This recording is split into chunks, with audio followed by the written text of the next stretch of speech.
Hi guys. Okay, so welcome to this new video. It's about horizontal throw.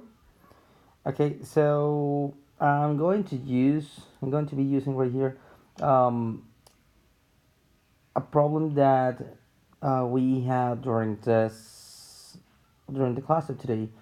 Okay, it is part of the some worksheet that we have. Okay, I'm going to read it aloud and then try to make a sketch of it.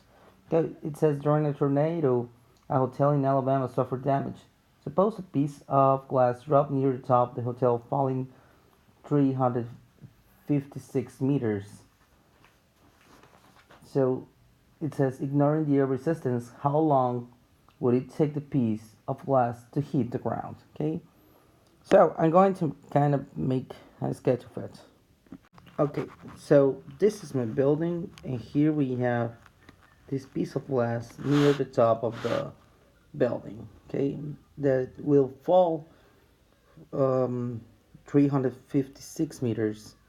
Okay, so let's suppose that this is caused because if it's a tornado, so that piece of glass will simply like travel like this, and it will hit the ground right here. Okay, so the question there here is how long would it take the piece of glass to hit the ground? Okay, so that means for the question how long we need to calculate time. Okay. So the time interval, we can obtain the time interval going from the height of the building, okay, with this formula right here, in which we have the square root of -2 times the initial height of the fall divided by the acceleration of the gravity. Okay, meaning that I can obtain it like this. Okay, so this is equal to the square root of -2 times the 356 meters divided by the negative 9.8 meters per square second. Okay, so let me do it. Okay, so this is equal to 8.52.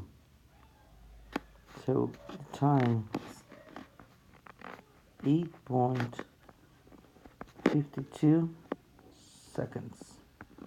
Okay, this is enough time to have the glass on the ground.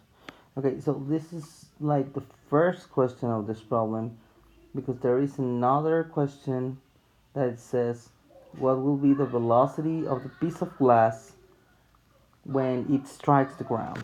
Okay, so if you already have time, it's gonna be easy because the final speed, it will be equal to the initial speed plus the acceleration of the gravity times the time interval. And as it is a free fall, the initial speed will be, well, the initial velocity will be 0. Okay, and the acceleration of the gravity is the negative 9.8 meters per square second.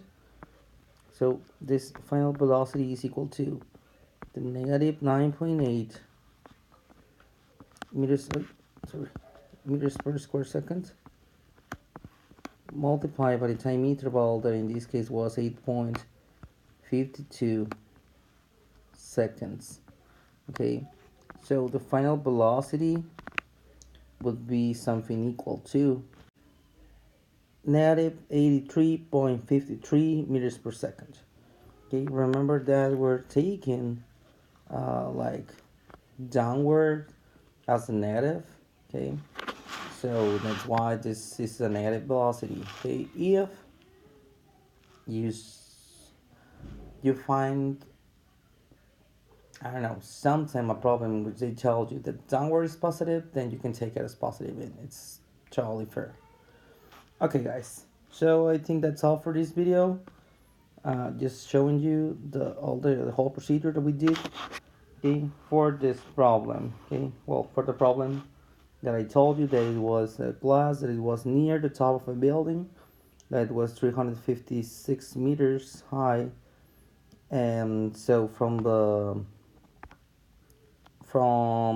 height of the building, we obtain the time, okay, using this formula right here. And from this time, I could calculate the final velocity that the glass would have before hitting the ground. Okay guys, that's all for this video. I'll see you guys later.